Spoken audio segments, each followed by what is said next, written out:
ونصلي على رسوله الكريم أما بعد. So anyways, as I was going over the notes for this session, we were discussing Allah's qudra, his sifa, his attribute, the first one. And I just did want to mention this one thing, because this is a contention that comes often from the Salafis and Thaymis regarding the Ashari position on divine wisdom and hikmah. And they say that we do not believe that Allah has any wisdom. But I think it's quite interesting to note how Imam Ghazali rahmatullah alayhi, when giving evidence for the existence of qudra as an attribute of Allah, he says that is fi'lun muhkamun. So I translated this as a wise action. And of course, muhkam doesn't literally mean wise, rather it means something which is precise, well constructed and firm. But however, the word muhkam is very intimately related and connected to the word hikmah, which is the Arabic for wisdom. And every perfectly ordered act reflects the power of a wise agent. So the Salafis on qudra, they say no, we don't believe in wisdom, but Imam Ghazali uses the word muhkam, and as I've just said, it has a linguistic relation with hikmah. And then we say wisdom is often. So how is this? How is their relationship? When we look at something which is wise, how do we determine something which is wise? We often say that someone who continuously makes mistakes, this person becomes wise because he knows now how to do things correctly. So one of the translations of hikmah is appropriation, like not ensuring that things is the opposite of dhulm, which is wadu shay fi ghayri mahallihi. So hikmah is wadu shay fi mahallihi. So ensuring that things are in the correct places. So for things to be precise and well constructed. And this is what hikmah even means. So when we don't make mistakes anymore, that means we're doing things correctly. So wisdom is often manifested through precision, order, and perfection. And these are all connotations from the word muhkam. So even though muhkam literally means to be precise or well constructed, its deeper effect or outcome can be indeed understood as wisdom. So by this standard, since all of Allah's acts are perfect, as we can see around us in the universe, there is order. It is perfect. The universe itself is inherently perfect. They can never be free of wisdom because of the result that we see around us. So creation has purpose due to the inherent nature of Allah's power to create an orderly universe. Another thing we should note is that Imam Ghazali rahmatullah alayhi, when he's defining qudra, what does he define qudra as? So there's two things which qudra is connected to. The first thing is this preparation, this kind of potential. I won't say potential because Allah isn't potential, generally speaking. We classically speaking that God is pure act in the sense that he is complete, he is perfect, there is no change, there is no becoming. So when we say here this preparedness, we're talking about this capacity of action, and وَبِهَا يَقَعُ الْفِعْلِ, and with this power actions occur. So some Salafis today, they believe that Allah would require a separate action in order for agent to act. In order for Allah to act, there needs to be a new created action within him, and we're going to discuss this later on even in this section. However, we believe that there is no change in Allah because we said he was eternal, and we've already discussed the arguments why an eternal being cannot have change, because we said if something is eternal, there are only a few ways for it to become non-existent, and none of those methods were appropriate for, or they did not make sense for something which was eternal. So therefore, if Allah is in a certain state and he is eternal and his attributes are also eternal, then how can you say that they have changed when we've already explained how they cannot change, how they cannot end? Because change is a new event, and a new event means that the previous event ended. So an eternal thing is something which doesn't have anything preceding it, and now we're saying Allah doesn't contains things which are not internal within him. And we've also said things which are not free of new events, they are in fact themselves a new event. So if you say Allah, new events occur within Allah's essence, then you are saying Allah is a new event, which means that he is not eternal. So therefore we say that Allah's actions, they do not occur within his essence, however they occur outside of him. And part of this mechanism, and part of this is based on Allah's power. Allah's power enables actions to occur outside of him. So so Allah is pure act, so his power is always activated. If eternally it is active. And I've already explained previously why this does not imply that there was an eternal universe, because the will is directing this power. So the will arbitrarily, we're not afraid to say it's arbitrary, that Allah's will is arbitrary. Because if it does not end, if you do not have the will end upon something arbitrary, then you will go on for infinitely into the past and as an infinite regress, and this is an impossibility. So we say there must be, and there must come an end to all of these decision makings and these attributes, and we say the will of Allah, which is proven through the Quran and Hadith, there is a will, and we say the will determines everything. Allah existed eternally, and he, from eternity, his will determined that at a point the universe has come to be. But continuing on from yesterday, we started discussing Allah's divine power, and we said that Allah, his divine power has power over all possibilities, and all possibilities mean, and everything that Allah's power gives rise to is an action. So all actions are within Allah's power. This would imply that any action that occurs in this universe is a direct result of Allah's power, because you cannot. And there's another argument which is contemporary, also about from arbitrary limits, that if you say that Allah has power, and then you can either say that he has zero power, or you have to say you can't, or you say he has unlimited power, because if you were to give a random number to his power, a random limit, then what reason do you have for doing this? And as we've seen in the universe, it's expanding infinitely, and there is order, and it's systematic, and there's design and teleology, which certainly implies there is more than just zero power. There must be power, and we say this is unlimited power within the foundation of reality. So if Allah is responsible for all the actions that occur which are a result of his power, then what about humans acts, animal acts? If they are under the divine power, then does this not collapse into causal over determination, which is seemingly a contradiction, that you're saying two agents are required for one divine power? So denying God's power over them contradicts the claim of universal power. Because if you say that the humans are the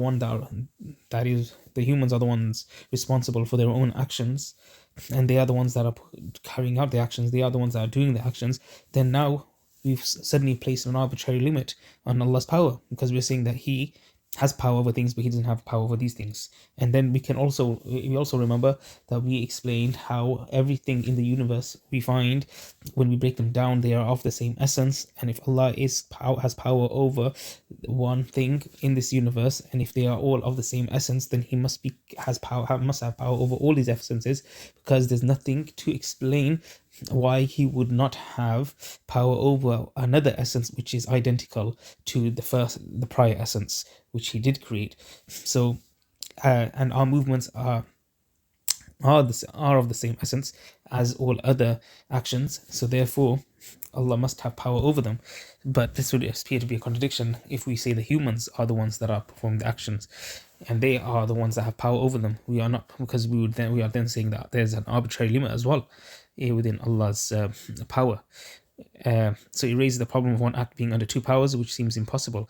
So, but this also seems to deny human agency, which contradicts our reason and the basics of religious obligation. So there's a very heavy tension here between free will and, well, when you say free will, we said some choice and some will, and human agency. This is because in the Sharia, and of course, look, once again, Imam Ghazali rahmatullah alayhi here he is appealing to the religious texts, the Sharia, the Quran and the Hadith. If he wanted to, he could have been Jabariya, and who we say denied human power in its entirety. So they believe that there is no human power at all. And if we wanted to completely follow this logical line of thought where Allah has power over all things, then we could have easily also said that humans have no agency.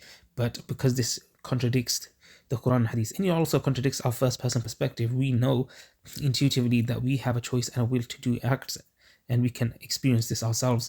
And one of the first things that we must acknowledge are our personal first person experiences. If we deny and reject this, then how can we accept anything else around us? Because it is through these perceptions that we gain knowledge in the first place, and see things and perceive things. So like I just said, the Mu'tazila, the Jabariya, They denied everything. And Imam Ghazali says this leads to absurdities. Why? Because then there would be no difference between a voluntary and an involuntary actions, an act. And this would then nullify religious duties. Like, if we don't have any power over anything, then what is the purpose of performing any religious duty? We could just say that Allah is had to be held accountable for us not performing any of these actions.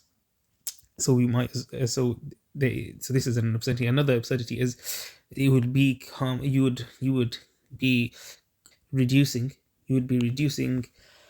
acts which we do intentionally, like we intentionally move our hands to place something onto a table, in contrast to the act or the involuntary act of shaking or shivering. It's not something we have control over. And then because we shiver, and then because of the shivering, something knocks down. We aren't responsible for that because we didn't do that by choice.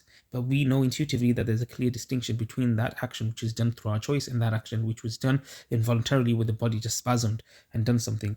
Then you have the Mu'tazila. The Mu'tazila, they denied Allah's power over any actions. They said that they claim that creation creates their own actions. They believed that all actions, because Allah is just, He must reward those that do good and He must punish those that do bad, and He is not responsible, because if He was responsible, then there would be no reason, and that would be injustice, to punish or reward someone for doing something that they were not responsible for in the first place. However, there are a few problems with the Mu'tazila view. It denies the consensus that Allah is the sole creator. This is so interesting that Imam Ghazali is saying, Rahimahullah, is saying this is the consensus. And he seems to believe that the companions also came to this view. He says that even though there are some verses like Khaliq kulli shay, that Allah created all things, this companions, just based on this, even though that Khaliq kulli shay could be interpreted as a general kind of verse meaning rather than specific to all things, he says that the companions believe this meant that Allah created everything, including actions. So the Mu'tazila view seems to contradict this supposed consensus, and it also attributes creation to being unaware of what. The second problem that occurs, like we just said, is that you're saying that the creation, they have power over those things, that they are creating those things which they do, and those motions. There are so many motions that we do that we are unaware of. We do not even know what we are doing sometimes, and we are responsible for those actions. For example, in these examples here, they aren't so harmful, like a baby suckling, a kittens finding the teeth, spiders weaving, bees making those hexagonal hives. These all show intricate knowledge, and these are known by creatures. And this is actually a proof to show that Allah is the one that is directing these things. But I wanted to go back to this. Here's the text. إحداهما إنكار ما أطبق عليه السلف رضي الله عنهم من أنه لا خالق إلا الله ولا مخترع سواه. That which the Salaf, right, the for earliest generations, they corroborated, they concluded رضي الله عنهم, that there is no creator except Allah. There is no creator except Him. وثانية نسبة الاختراع والخلق إلى قدرة من لا يعلم ما خلقه من الحركات, to that which doesn't even know what they are doing. But there's so many actions and so many things that animals do, that humans do, that we have no awareness of at all. For example, بل الصبي كما ينفصل من المهد يدب إلى الثدي باختياره يمتص. Does a child intentionally, willingly, and knowingly go from his cradle to the mother's teats by choice and suckle? Right? And the hive, this is an incredible, the geometry of the beehive, right? And he discusses what he thinks is an incredible miracle of the bee, the geometry of its beehive. The circle is the most spacious shape, he says. They leave empty spaces when packed, and then the hexagon is the closest to the circle and packs without gaps. And bees use these hexagons by divine guidance. They don't do this by conscious choice. So animals, their instinctive crafts show divine planning, and even though these creatures, they don't know what they're doing, so it's arrogant to think that creatures share in this divine power of creation. So the Sunni view, he says, of Ahlul Sunnah is the denial of. So we say that denying that humans have any power is false. But saying that humans independently create everything is dangerous. So the truth is there are two powers over one act. But this isn't causal overdetermination in the kind of Christian sense, where they say there can be two powers over one thing. We are saying there are two modes of power, of possibly of power. of these powers. These powers operate under two modes. So you have the divine power, which is, so there's a hierarchy, you could say, of cause. There's a hierarchy of determination, and the high upper, and on the higher, if we as we go up, we find the divine power, which is really guiding everything and doing everything. And then we have the human power. We have a qudra, right? So it's not a contradiction. So if there's a divine power and a created power, relate to the act differently. So each of the powers relate to the act differently in their own way. So the objection: why affirm a single act as being within two agents' power? Why are we saying that this single motion, this single action, can be shared between two agents? And the response is the voluntary movement. Okay, so look at this. The difference is due to power, because we see the qudra, we see that they are voluntary movements, and we see they are involuntary movements. They, like trembling, they are clearly different. So therefore, there must be a difference between intentional actions and non-intentional actions. That's what we have to investigate. What is this difference? So we say that every possible action is within Allah's power, and this includes the voluntary and the non-voluntary. All created acts are powerful, and human acts are created and thus within Allah's power. So what we're saying is every possible act. So if you reject this first thing, that voluntary, that we know that there are two types of power actions which occur from us, and those there are some which are intentional, which show that we do have a qudra. Intuitively, it shows that we have a qudra. So he's appealing to a theory of intuition again. So he's saying that to show that there is a difference between these actions, the difference between these actions shows that we have a choice and a will and a qudra, a certain power.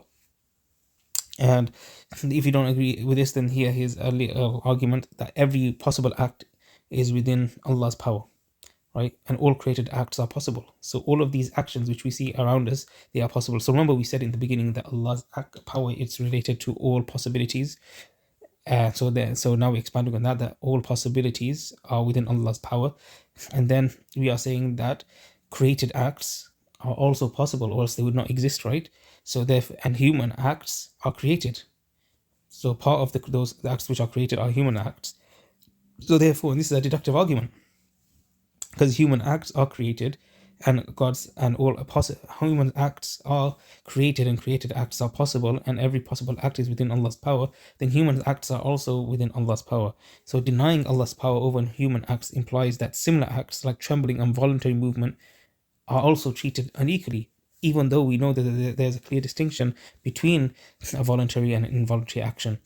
And if God and man were to will, and this is a very strong argument, I think. Yeah, so if we are saying now that there are actually two powers that exist, and this is similar to the argument against refuting multiple gods, how there can only be one God. If we say that the creation, we say that the human or the animal, they have their own powers, distinct from Allah's powers, independent of Allah's power, then if Allah were to will something and humans were to will something else, for example, the human wished to move but Allah wanted him to remain still, then you could only say two things. So here's a process of elimination. As we said in the beginning, he uses these kind of methods to come to conclusions. It's not arbitrary, and it is not impulsive, or it's not based on some Greek philosophy. It's something which is methodical, right? So what we're saying is, if you said that both of their powers, the result of both of their powers were to be realized, so one wanted stillness to happen, the other wanted motion to happen, then either both of them would occur. That's impossible, because you're saying A happened but A didn't happen at the same place and in the same way and the same time, which is a contradiction in terms. Or you're saying neither occurred, which is also impossible, because bodies which exist in space and time, they have to be in one of these states of motion or stillness. They can't be in a third state. I'm not sure if anyone could think of a third state. That would be beautiful. That would be good if someone could let me know or anyone else know. But that would mean that one of these wills overcame the other. And someone might say yes, or in this instance, when a man wills for something to happen and Allah wills for the contrary, then Allah's will and Allah's power, would overcome and overwhelm and outstrip the other. But here, Imam Ghazali says that we wouldn't say that Allah's power is stronger like that, because both divine power and human power would be equally related to an act, because the act itself is just simply origination, iqtira. So there isn't a degree of power All you're saying is there's power, and power can bring something into existence, or it can't bring something into existence. If it can't bring something into existence, then there is no power. If it can bring something into existence, then there's power. There is no degree of power here in that sense. It either can do or can't do. So that's what we mean by power here: something which can or can't.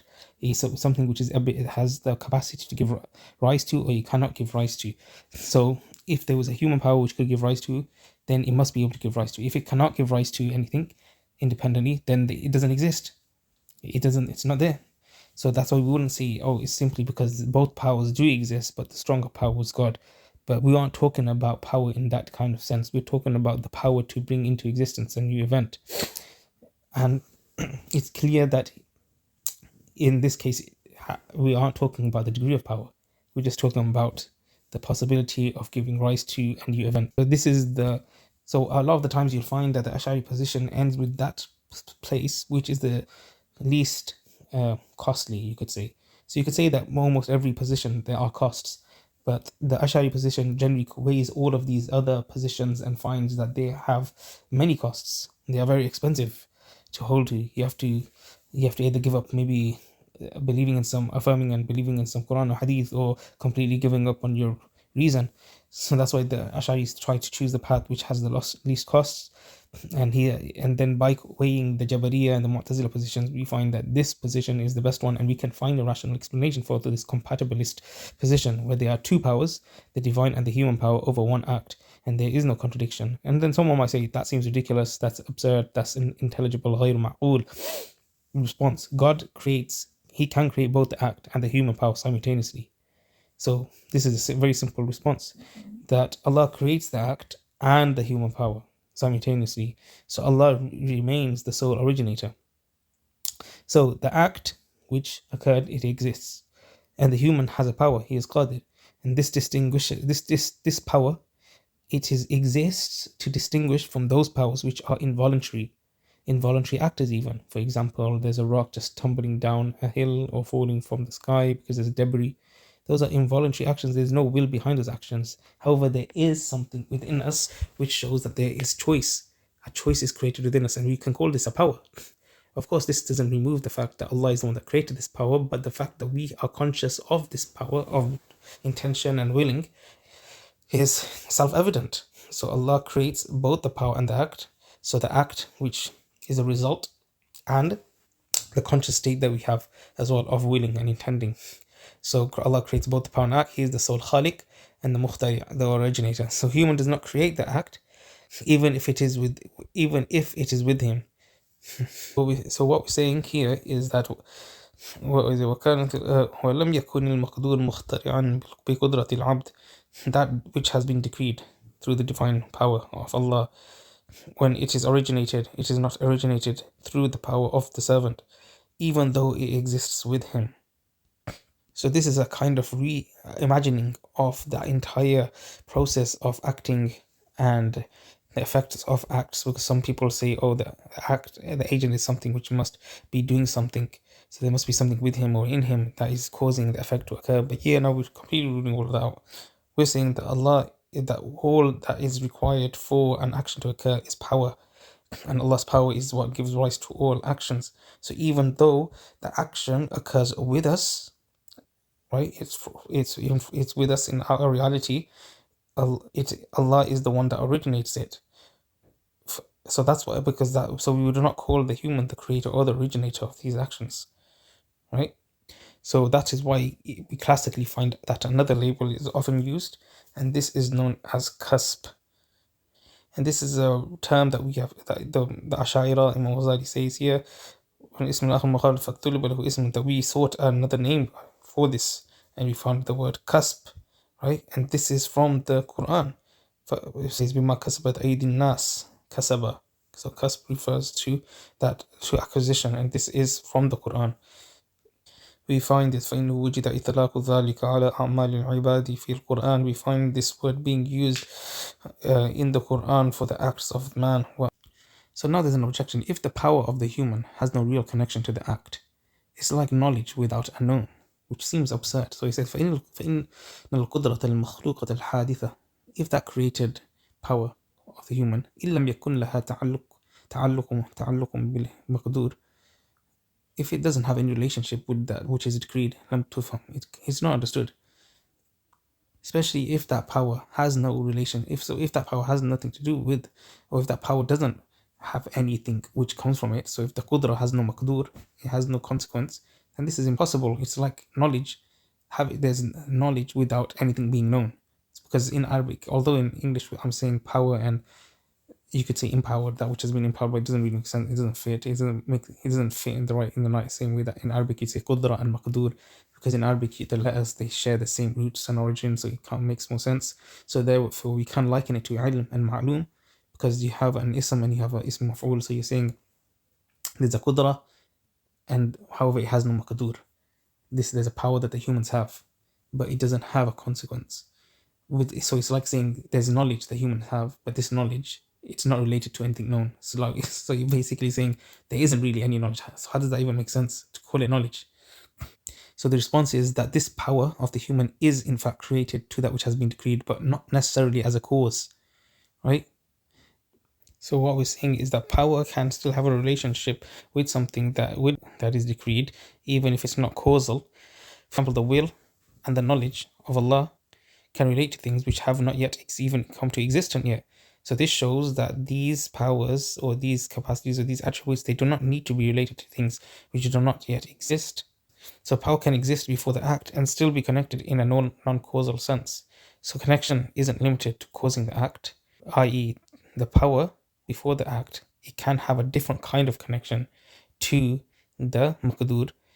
For example, everyone agrees that Allah has power from eternity, and He has power over all these possibilities before they have been realized or actualized, and so there's still a relationship there between these possibilities, even though they haven't been realized. But the relationship between them is different than the relationship between them when they exist and when they do not exist. But there's still a relationship. There's a connection there. So similarly, we can say there's a connection between the human power and the maqdur, that which has been decreed, even if it isn't a causal one. So one person might just object that the pre-act, before the creation comes into being, is actualized, this connection is just future anticipation. Because if in قيل معناه, that this means أنها متهيئة لوقوع المقدور بها. It's just preparation. It's just anticipation for that future act to occur. It's not a real thing. So the response is no, because this is a real thing. Because this would then imply that the power has no relationship or connection at all to that which will be decreed, and it will be gained afterwards, which is absurd, because we say that Allah doesn't change. But now you're saying that Allah will gain something, He will lose something. We said before that this thing that He loses is a non-existent thing. So that means He didn't exist at all.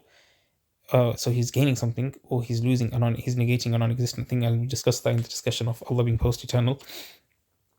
So we're saying no, this implies that the power has no connection now and will gain it, which is absurd. So at a quality like power cannot shift from having no connection to having one. This is impossible. So remember here, what they're saying is the objection was that the pre-act connection is just future anticipation. It's nothing at all in reality. But we could say in simple terms that humans, according to those people that disagree with our position, who say that Allah's power isn't responsible for the actions and effects of humans and their actions. The humans have a power to act, and this power to act is real. We believe it's created by God, but the Mu'tazila might believe that the human creates this act, but it's a preparation as well, according to you. So both of us believe that it's fine to say that there's a possibility of something occurring, and there's a power related to that possibility. Within our school and the Mu'tazila school, we both believe that. And when a person acts or moves, like raising the hand, we see that Allah creates the action and the person's power is there at the same time. So, but the human power doesn't cause the act the way Allah's power does. Instead, the human power is connected to the action, not as a cause, but as something that comes with it or belongs to it. So that's why it's called acquisition. The person acquires the act, even though Allah creates both the action and the power. So breaking this all down, Allah exists and possesses absolute unlimited qudra. Okay, we will break that down later. Both the Mu'tazila and the ashari are saying that there is a power that exists because of which the action occurs. So one of us are saying that this power is within the human, and this power exists before the even action. Logically speaking, this power must exist before the action even takes effect. So therefore, there must be. Therefore, there isn't any logical problem with saying that a power isn't. Um, power and its effect, it must exist simultaneously. Rather, the power of the human is always there, according to your position, and it can at any time create that action. And we instead just replace this and say that actually it isn't the human's power that creates the action; it is Allah's power that creates the action. So just to go over everything we've said so far, Allah exists and He possesses absolute unlimited power over all possible things. The qudra is defined as the ability to affect or bring about any possible thing. The human actions are possible events, so they fall within the scope of Allah's qudra. Right? Humans also appear to act voluntarily, suggesting they have their own qudra and will. This seems to create a dilemma that if humans have no qudra, this leads to jabr, compulsion, undermining moral responsibility. If humans have real qudra, then there are two independent causes, the human and Allah, for one act, and this leads to causal overdetermination, which seems to be rejected. Imam Ghazali offers a third way that humans have a created qudra and will, but these are not causally efficacious. They are responsible for the effect. They are responsible for the act. So we say the effect and that act are basically the same thing. Rather, they accompany the act of Allah. So Allah alone creates both the human act and the human qudra and the will. Allah creates this will as well. Very strong verse which supports this view. So the human is said to acquire cusp the act. It is voluntary because it occurs with their created will and power. This preserves both Allah's exclusive role as creator, which preserves tawheed, and it also preserves human accountability. The result, there's no contradiction, there's no overdetermination, there's no compulsion. There's just a distinction between creation by Allah and acquisition by humans. There's a contention again. The human qudra should cause the act. Right? The opponents claim that humans have a power, and that should produce the voluntary act. If it doesn't, it's meaningless. Imam Ghazali responds, right? You already accept that power doesn't always cause the act. So this is basically, I think I've already said this. You say the power can exist before the act happens. So we all believe that power exists before an action happens. So you admit that power can exist without an act occurring necessarily as a result. And rather, you're just saying that power is a readiness or a precondition for when the act occurs. We agree to an extent to this, but we say that the act occurs because of Allah's power and not by the human's power. So if you allow a non-causal connection, qudra, which is not necessarily causing an act, then you can't object when we say the same, but assign the actual causation to Allah's qudra, not the created one. Then there's another contention. If the created qudra doesn't cause, it's just like inability. Objection. So what's the point of this created power if it doesn't do anything? Isn't it the same as being powerless? So Imam Ghazali responds, no. Humans actually consciously feel a difference between the voluntary action and against those actions which are forced. For example, shaking. When we shake involuntarily versus choosing to move, there's a clear difference. So the created qudra is real, but it is that we accept that it's ineffective. So we know it's real because we can feel this and sense this from our first person perspective. It helps us to distinguish between intentional actions and involuntary motion. Then there's another contention. Why don't we just say that that acts are caused by both Allah and humans? Why don't we just say that there is causal overdetermination? The objection: if both Allah and the humans are said to have power over the act, right? So this is the objection again. It wouldn't mean that there are two causes. So Imam Ghazali responds, that would lead to contradictions, like both motion and stillness occurring at once. And we've already said this. Like imagine one act to occur, another a different one. Then what would happen in that scenario? So only one real cause can exist, and that's Allah's power. The human power is not efficacious. Right? There's another contention. What about clearly linked events, like the hand moves and then it causes the ring to move as well as a result? So to clarify this, some things obviously cause others things to happen, like the hand motions caused ring motions. Isn't that causal generation, tawallud?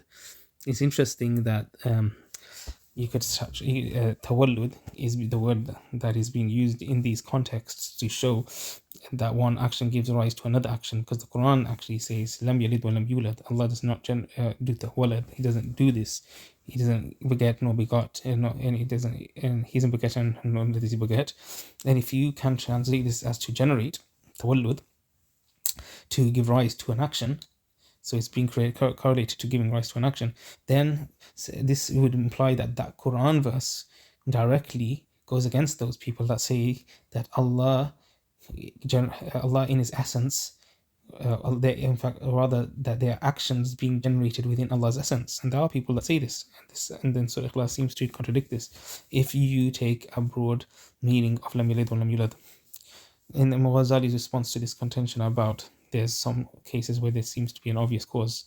So you observe this co-occurrence of things. These aren't real generations. You don't see the ring's motions coming from the hand's motions. The true generation would require the first event to contain the second. So now we're seeing what true generation means. What does tawallud actually mean? So tawallud really means, and this is connected to giving birth, the second event, it would require the first event to actually contain the second within it. So like a child in the womb, which doesn't happen with motion, because when you see a hand move and a ring which is on a hand, it moves with it. That first event doesn't contain the ring inside it. So instead we say Allah creates both the motion of the hand and the motion of the ring together. There's another contention, right? If Allah didn't cause the ring, if the hand didn't cause the ring to move, then Allah could move one without the other, but He doesn't. Why doesn't He do that? If He could, then He would, but He doesn't. So the objection is really saying, if God creates both, why can't He move the hand without moving the ring? Imam Ghazali's response is, the ring's movement isn't caused by the hand, but it is a necessary condition. So this is an interesting development. He's saying one object must vacate a space for another to enter. Right, so this is a type of atomism here. So this isn't causation, but it is order of conditions, like a lock needing a key, not because the key causes unlocking by itself, but because it is a necessary condition of that occurrence. So someone might just say, isn't that really just redefining causality? So, okay, maybe causality isn't direct, but can't we say one thing happens by means of another? So that's what the contention really is. So Imam Ghazali responds, if that's all you mean by generation, you've abandoned any real causality, and all you're talking about is ada, the divine habit of Allah. So what we call causes are just really constant conjunctions. They're not necessarily links. Allah can break this pattern like fire not burning. So this is like David Hume, who says that all we are actually observing are just habits which continuously occur, which we can observe, but there is no actual causal relationship that we can see, we can find specifically. So there's another contention. Isn't this just a denial of obvious experience? Because it looks like some actions are caused by others. How can you actually deny that? So Imam Ghazali is once again saying what we see is the co-occurrence. We're saying this is the ada of Allah, this isn't causation. So the interpretation of causation is a mental habit, not a necessary truth. So this interpretation of the causation is simply a mental habit that we're used to, something we're accustomed to. It's not necessarily a truth. It's not necessarily truth that there is a, just because there's correlation doesn't mean that it's a causation. So all power really belongs to Allah. All exercise creation. Saying otherwise would imply a limitation on Allah's power or an independence of creation. And of course, this is impossible. So the conclusion is Allah's power is universal, complete, and the only true cause.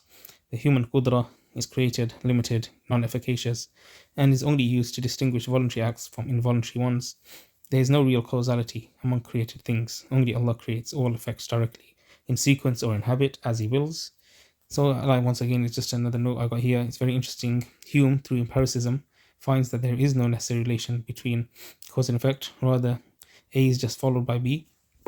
We don't ever view the relation between them. We don't ever see the relationship between A and B. This is similar to Imam Ghazali saying there's no necessary relationship between cause and effect through reason and argumentation. They both sort of Imam Ghazali, they both of their views could support this theological occasion. And although I've gone on for a very long time, I do want to discuss how some Enlightenment and Renaissance scholars like Descartes and others, they also have points which may seem to help justify the position of Imam Ghazali. Wa akhiru da'wana alhamdulillah.